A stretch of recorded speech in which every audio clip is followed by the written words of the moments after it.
Cholesterol తో ఇబ్బంది పడుతున్నారా? డయాబెటిస్ రివర్స్ చేసుకోవాలా? డైట్ తో పరిష్కారం. Contact functional nutrition Vinisha Reddy.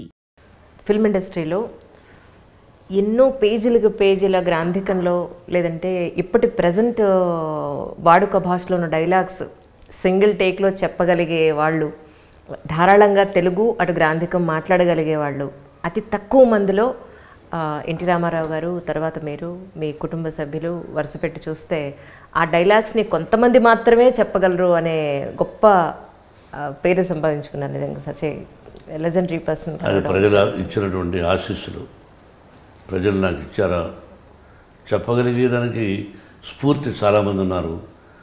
అది ప్రాక్టీస్ చేశాను. డైలాగ్ చెప్పలేమన్నారు, చెప్పగలిగాను. భాష తెలియదన్నారు, భాష తెలుసు అన్నాను. చదువుకోలేదన్నారు, చదువుకున్న వాడినే అన్న నిరూపించాను. అంటే దాని అర్థం చదువుకుంటేనే తెలివితేటలు వస్తాయా, చదువుకోకుండానే తెలివితేటలు వస్తాయి. అర్థమైందా? కాబట్టి చదువు ముఖ్యం అనుకో. ఆ విధంగా భాష మీద కమాండ్ తెచ్చుకోవాలనుకొని ప్రాక్టీస్ చేశాను. సినిమా గురించి మాత్రమే అని నన్ను రిస్ట్రిక్ట్ చేసేసారు. కానీ యాక్చువల్లీ నేను నా ఇంటర్వ్యూలో మోహన్ బాబు గారిని ఎలా చూపించాలనుకున్నానంటే, ఈ రోజున మోహన్ బాబు గారు అందరికీ తెలుసు. ఎన్నో విద్యా సంస్థలు ఉన్నాయి, లేదంటే ఇంత సంపాదించారు, పిల్లలు ఇంత సెటిల్ అయ్యారు. మీరు అక్కడ కూర్చున్న ఒక పర్వతం మీద కూర్చున్న వ్యక్తి మాత్రమే సొసైటీకి అంతా తెలుసు. నేను ఈ స్థాయికి రావడానికి మీరు ఎంత కష్టపడి పైకొచ్చారనేది నా ఇంటర్వ్యూలో నేను చూపించాలనుకున్నాను. మరి నన్ను మాత్రం రిస్ట్రిక్ట్ చేసేసారు. యాజ్ ఆన్ టుడే మీరు ఒక అహంభావి అని, ఒక అహంకారి అని అనుకుంటున్న చాలామందికి మీరు ఎంత కష్టపడితే ఈరోజు ఈ స్టేజ్కి వచ్చారని చూపించాలనుకున్నాను. నా కష్టాలు చెబితే నువ్వు ఆత్మహత్య చేసుకుని చచ్చిపోతావు, ఏం చేస్తావు, చచ్చిపోతావు. అటువంటి కష్టాలు పడ్డాను. నాకెవ్వరూ సహాయం చేయలేదు. భగవంతుడి సహాయం, నా తల్లిదండ్రుల ఆశీస్సులే ఈ స్థానానికి తీసుకొచ్చాయి. సహాయం అంటే ఒక మంచికి చెడుకు అన్ని నేనే. నటుడిగా పరిచయం చేసేసాడు దాసనారాయణ గారు. ఆ తర్వాత దారిలో నాకు నేనుగా టాలెంట్ ఇంప్రూవ్ చేసుకుంటూ, ఆ తర్వాత మార్గంలో ఎంతోమంది దర్శకులు, సాంకేతిక నిపుణులు, తోటి నటుల సహాయ సహకారాలు, అంటే కోఆపరేషన్. బట్ నేను ఏకాకిని. నేను 10 మందికి సహాయం చేస్తుంటాను, నాకెవరు సహాయం చేయరు. ఒక గొప్ప ఋషి ఇంటికి వచ్చారు. ఆయన ఆకులు అట్లా అంటే పళ్ళు అరగదుంటుండే ఆయన. అటువంటి గొప్ప వ్యక్తి ఋషి ఇంటికి వచ్చి హిమాలయాల దగ్గర నుంచి అలా కూర్చొని మౌనంగా మీకు ఎవరూ లేరు అన్నాడు. ఏకాకి మీరు అన్నాడు. కొన్ని సంవత్సరాల ముందు. ఎలా సార్ మీరున్నారు, ఏం చూసి వచ్చారు నా దగ్గరికి? ఆ భగవంతుడు ఉన్నాడు, నా తల్లిదండ్రులు ఉన్నారు, వాళ్ళ ఆశీస్సులే నన్ను నడిపిస్తున్నాయి, మీరు ఆశీస్సులు అందజేయండి చాలు అన్నాను. అలాగే పోరాటం. ఇంతకుముందు పొగరు అన్నావు. నువ్వు పొగరుగా ఉంటే నీకంటే ఎక్కువ పొగరు కలిగిన వాడిని. నువ్వు డబ్బు ఉందని అహంకారం చూపిస్తే నీకంటే ఎక్కువ డబ్బు ఉందని చూపించే అహంకారమే. ఆకలిలో నుంచి వచ్చాయి అన్నీ. నీ పొగరు నీ దగ్గర, నా పొగరు నా దగ్గరే ఉంచుకుంటా. నువ్వు నా దగ్గర పొగరు చూపించావనుకో, నీకంటే ఎక్కువ చూపిస్తా. నువ్వు సౌమ్యంగా ఉంటే నేను సౌమ్యంగా ఉంటా. నీకు ఎందుకు తల ఉంచాలి? ఏం చేస్తావు? చంపేస్తావా? చంపేస్తావు? ఎంతమంది చంపుతావు? ఎంతమంది చంపుతావు? నేను కూడా చంపేస్తాడు దేవుడు. ఆ రోజు దిక్కు మొక్కు ఉండదు. అంత అహంకారం పనికిరాదు మనిషికి. నీ అహంకారం వల్లనే నాకు అహంకారం వచ్చింది, నీ పొగరు వల్లనే నాకు పొగరు వచ్చింది. అంతే తప్ప ఏముందని చూసుకుని పొగరుతో ఉండాలి. నేను డబ్బులోనూ గొప్పవాడిని కాదు, భగవంతుడి కంటే గొప్పవాడు మనందరం. We are instrumental. వేదాంతం కాదు మాట్లాడేది. వయసు వచ్చే కొందుకి ఇవన్నీ మాట్లాడాలనిపిస్తాయి. డబ్బు డబ్బు డబ్బు డబ్బు అంటే ఎంతవరకు కావాలి? డబ్బు కావాలి, అవసరాలకు డబ్బు కావాలి. ఒక మంచి ఇల్లు కావాలంటే డబ్బు కావాలి, మంచి కారు కావాలంటే డబ్బు కావాలి. మితిమీరిన డబ్బు ఏం చేస్తుంది? తింటావా? బంగారు ఇడ్లీ తింటావా? నేను మామూలు ఇడ్లీ తింటాను, ఇప్పుడు ఏదో తయారు చేసిన ఇడ్లీ. అది వేరుశనగకాయల చట్నీ. మరి బంగారు ఇడ్లీ తినాలిగా. అన్నీ కావాలి, మితిమీరి ఉండకూడదు. భోజనం చేస్తున్నప్పుడు తృప్తిగా భోంచేయాలి. మితిమీరి తింటే వామిటింగ్ వస్తుంది. అర్థమైందా? నేను చాలామందిని చూసి ఆశ్చర్యపోతుంటాను. మనం అడగకుండానే సార్ ఈయనకు ఒక 20,000 ఎకరాలు ఉంది సార్, ఈయనకు 10,000 ఎకరాలు ఉంది సార్ ఇలా చెప్తుంటారు. మనం అడగల. ఎప్పుడో సరదాగా కూర్చున్నప్పుడు సార్ వినా సమానం XYZ నమస్కారం అండి, వారికి ఒక 10,000 ఎకరాలు ఉందండి, నేను ఇతను చచ్చిపోతే ఈ 10,000 ఎకరాలు పుడుస్తారా అని నేను అనుకుంటూ ఉంటాను. నేను అడిగేవాడు, నీ ఆస్తిని నేను ఎందుకు అడుగుతాను? నాకు అవసరం ఏంటి? మరణం సంభవించినచో అది ఎప్పుడు ఎక్కడ ఇలా తెలియదు. మరి నీ ఆస్తులను ఎక్కడ దాచిపెట్టుంటావు? ఎక్కడుంటాయి? పాపపు సొమ్ము పరుల పాలు. పాపం చేసిన సంపాదన పరుల పాలైపోతుంది. నాది అనుకున్నది నీది కాదు. అన్నీ అబ్జర్వ్ చేస్తున్నాడు. ఇప్పుడు మనందరం మాట్లాడేది కూడా ఈ టైంలో ఇలా కలవాలన్న భగవంతుని నిర్ణయం ఉన్నాయి. ఇన్ని సంవత్సరాలు నువ్వు ఎప్పుడెప్పుడో అనుకున్నావు, రాష్ట్రీయ ముందనుకున్నావు, కరోనా ముందనుకున్నావు, మళ్ళీ రమ్మన్నాను. మరి ఈ రోజే వచ్చిన అవకాశం అంటే అది భగవంతుని నిర్ణయం. ఒక స్నేహం, ఒక గురువు, ఇవన్నీ కూడా భగవంతుని ఆశీస్సులే. కానీ తెలియనప్పుడు అహంకారంతో అనుకుంటాం. కాదు, కాళ్ళు తల కిందకి పెట్టి కాళ్ళు పైకి లేపి తపస్సు చేసినా ఏది జరగాలో అది జరుగుతుంది. ఎప్పుడు జరగాలో అప్పుడే జరుగుతుంది. కానున్నది కాకమానదు, జరగనున్నది జరగకమానదు, పోనున్నది పోకమానదు. ఇది తెలుసుకుంటే ఎదుటి వాడికి అపకారం చేయకుండా ఉంటాడు. నా జీవితంలో వీలైనంత వరకు ఎదుటివాడికి అపకారం చేయకూడదు. మీరు సినిమా గురించి అన్నారు, కానీ ఒక్క ప్రశ్న మాత్రం చాలా రోజులుగా నేను ఇంటర్వ్యూలో అడగాలని అనుకున్నాను. మళ్ళీ నెక్స్ట్ ఇంటర్వ్యూ మీరు ఎప్పుడు ఇస్తారో, అందుకని ఆ ఒక్క క్వశ్చన్ మాత్రం ఈ సినిమా ఇంటర్వ్యూలో అడుగుతాను with you permission. Son of India గురించేనా మనందరం మాట్లాడుతున్నాం? మళ్ళీ వెళ్తున్నాం? ఎక్కడికి వెళ్ళను.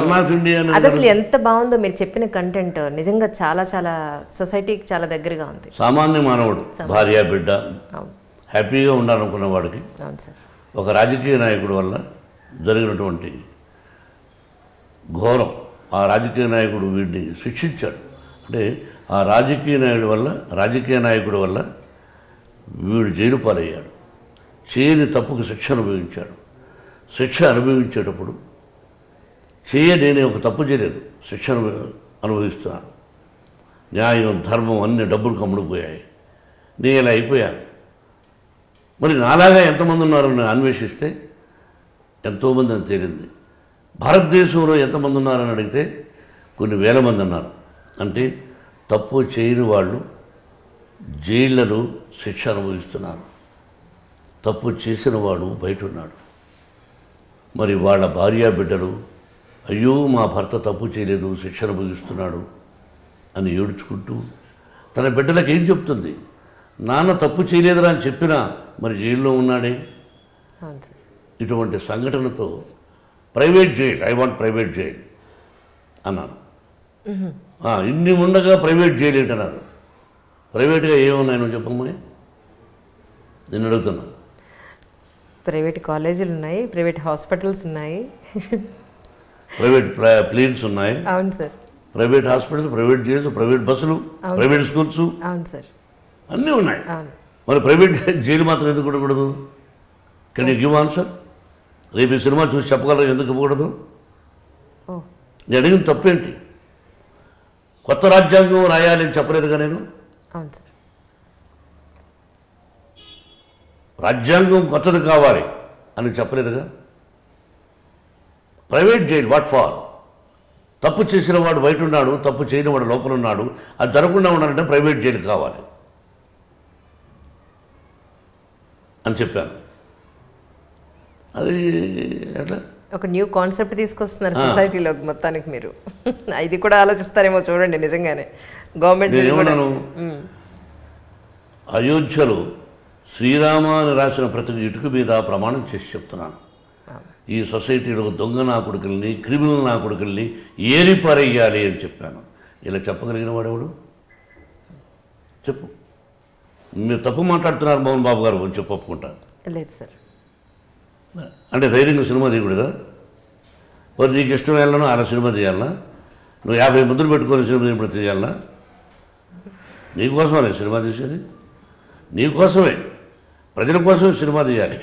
అసభ్యకరంగా కాదు, ఉన్నది ఉన్నట్టు చూపించగలగాలి. కొన్ని సొసైటీలో ఏం జరుగుతుందో చెప్పగలగాలి సినిమా ద్వారా, మంచి చెడ్డ అన్నీ. అడవిలో ఉన్న సినిమా తీశాను, దాని రాడికల్ పాత్ర వేశాను నేను. నక్సలిజం అది నాకు దానిలో కొన్ని సిద్ధాంతాలు ఇష్టం, అందుకని దానిలో తీశాను. Every dialogue is a golden dialogue. మళ్ళీ అటువంటి నక్సలిజం సినిమా రాదనుకుంటాను. అటువంటి డైలాగ్స్ రావు. అడవిలో అన్న భూస్వామి ఎవరో రా భూస్వామి, ఇట్లా అసలు వండర్ఫుల్ డైలాగ్స్.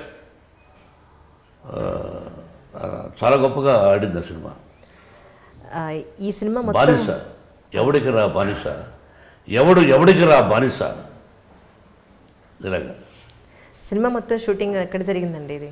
అమ్మ తిరుపతి, హైదరాబాద్ తీశాను.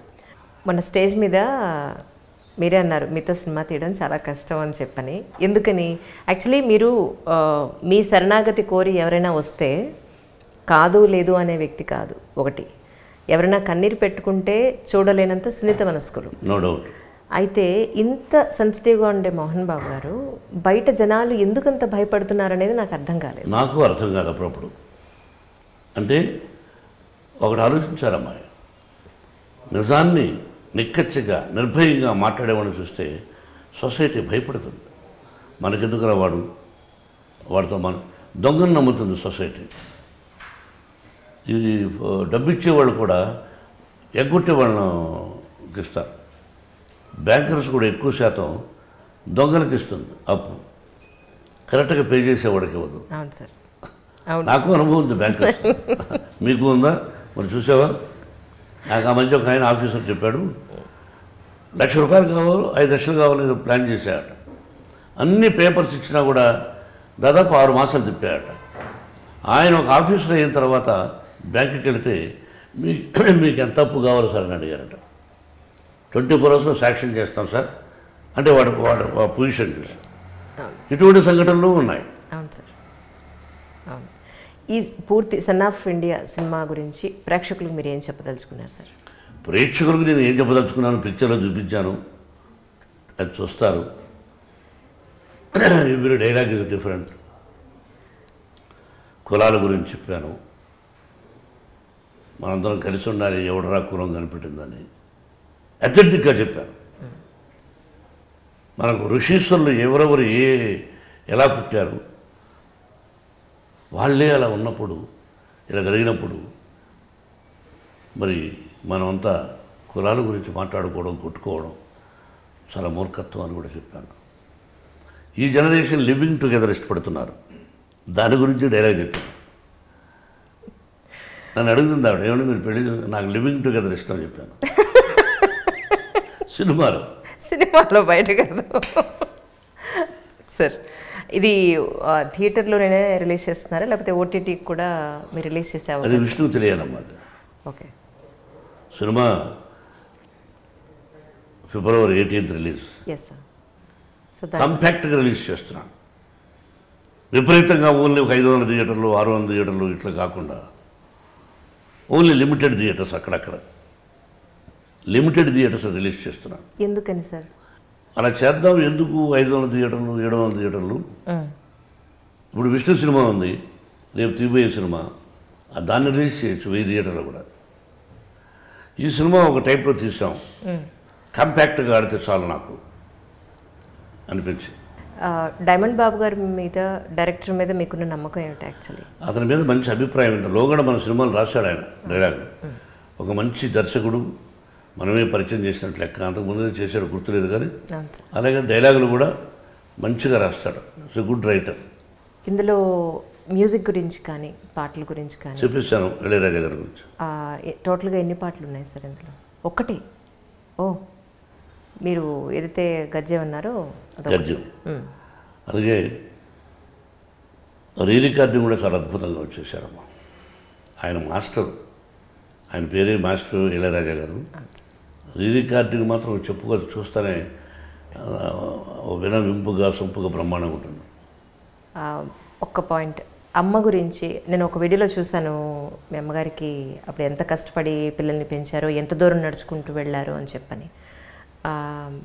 అమ్మ గురించి మీ మాటల్లో ఒకటి చెప్తే. ఏం చెప్పాలి, మా అమ్మాయి జన్మనిచ్చిన తల్లి. ఏం చెప్తాం, ఎన్ని జన్మలిచ్చినా తల్లి రుణం తీరదు. అందులో మా తల్లి చెవులు వినిపించవు. మా మాటలు నేను అమ్మ అని పిలవగలను, కానీ ఆవిడ బిడ్డ అనడానికి టైక్స్ టైం. చదువుకోలేదు. ఇక అదొక సెంటిమెంట్. 5 మంది బిడ్డలను పెంచింది మహాతల్లి. నా సినిమాను చూసి అర్థం చేసుకోగలదు, కానీ డైలాగ్ అర్థం చేసుకోలేదు. ఓహో ఇది ఇట్లా ఏదో ఊహించుకోలేదు. కానీ భగవంతుని నిర్ణయం. తల్లిదండ్రుల ఆశీస్సులు కావాలి. ప్రతిరోజు ఏ గుడికి వెళ్ళక్కర్లే, పితృదేవతలకు నమస్కారం చేసుకుంటుంటే చాలు. నేను నేర్చుకున్నాను. పితృదేవతలారా నమస్కారం అనుకుంటే చాలు. ఇక ఏ దేవుడు ఏ గుడి అక్కర్లేదు. నేను రాయలసీమ రామన్న చౌదరిలో చెప్పాను, ఒక దేవుడు వరాలు ఇవ్వడని చెప్తే ఎవడు ఆ గుడి మెట్లు కూడా ఎక్కడది. దేవుడు ఇప్పుడు విఘ్నేశ్వర వినాయక చవితి, దేవుడు పులిహోర ఒక 12 వెరైటీస్ పెడతాం. సామాన్య మానవుడు కూడా ఒక 5-6 వెరైటీస్ పెడతాడు. పులిహోరని, పెరుగన్నం అని, చిన్న 5-6 అన్నం పెట్టుకుంటాడు. మనం ఒక్కటి పెడతాడు. దేవుడు తింటాడని తెలిస్తే బెల్లపు చెక్క కూడా బెటర్రా. నీకేమి తినాలని కోరుకుందో అవి నువ్వు దేవుడు ముందు పెడతావు. అంత తప్ప ఇది కూడా చెప్పాను. గుండు కొడితే వెంట్రుకలు మొలవు అని చెప్పు, ఒక్కడు కూడా గుండు కొట్టాడు. iDream. Please subscribe iDream Media. Please do subscribe to iDream. Please subscribe to iDream Media. For best entertainment and information, please subscribe iDream. And don't forget to subscribe to iDream.